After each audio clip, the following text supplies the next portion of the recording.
Bharatiya Janata party के पूर्व प्रदेश अध्यक्ष डॉक्टर सतीश पूनिया गुरुवार को जोधपुर प्रवास पर आए। प्रवास के दौरान उन्होंने मीडिया से बात की। मीडिया से बात में कहा कि भारतीय जनता पार्टी लोकसभा चुनाव को लेकर अब अलर्ट मोड पर है। उन्होंने कहा कि राजस्थान की जनता अब एक बार फिर से मन बना चुकी है कि राजस्थान की 25 सीटें भारतीय जनता पार्टी की झोली में डालनी है। साथ ही उन्होंने प्रदेश में सरकार बदलने के बाद योजनाओं को बंद करने के पूछे गए सवाल के जवाब में कहा कि जनता से जुड़ी हुई योजनाओं का नाम परिवर्तन हो सकता है, लेकिन बंद नहीं की जाएगी। जनता को उसका पूरा लाभ मिलेगा।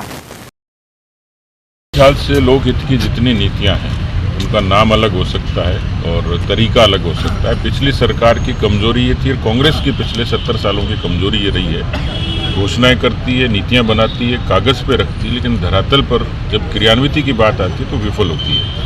और कांग्रेस का सत्ता से बाहर रहने का भी कारण यही है। वाजपेयी जी से लेके मोदी जी तक, भैरव सिंह जी से लेके वसुंधरा जी तक और आज भजन लाल जी की सरकार, भारतीय जनता पार्टी की कथनी और करनी में कोई फर्क नहीं है। और इसलिए आम आदमी की सहूलियत के लिए, चाहे शिक्षा हो, चाहे स्वास्थ्य हो, पेयजल हो, सड़क हो, स्कूल हो, तमाम इन बातों पर पार्टी ने पूरा एक एक्शन प्लान तैयार किया है। तो आपने देखा होगा किस तरीके से पेपर लीक पर SIT हुई, ERCP का उसमें घोषणा हो चुकी।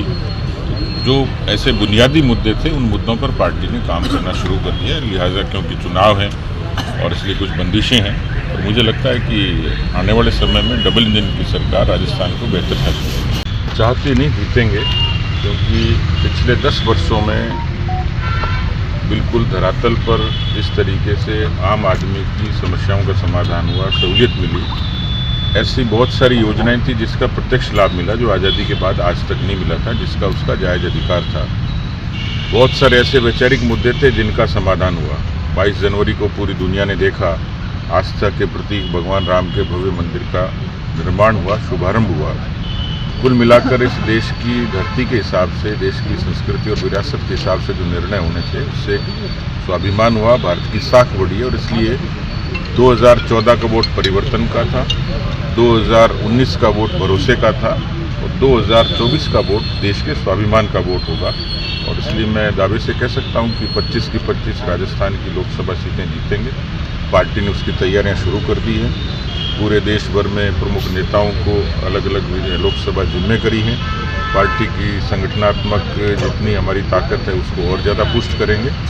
राजनीतिक रूप से और रणनीतिक तौर पर पार्टी पूरे तरीके से तत्पर है। देश में कभी कहा जाता था कि उत्तर प्रदेश के हालात बदतर हैं, लेकिन योगी जी के राशन और शासन ने वहाँ की महिलाओं को खास तौर पर एक सुरक्षा दी, खाद्य सुरक्षा भी दी और उनको भौतिक सुरक्षा भी दी।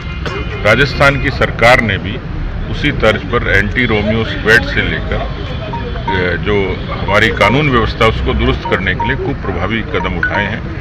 सरकार अभी आई है और सरकार को थोड़ा वक्त लगता है जमने में, तो मुझे लगता है कि इतना समय जनता भी देगी और मुझे पूरा भरोसा है कि महिलाओं की सुरक्षा मोदी जी के राज में उनके निर्देश पर हमारी प्राथमिकता में।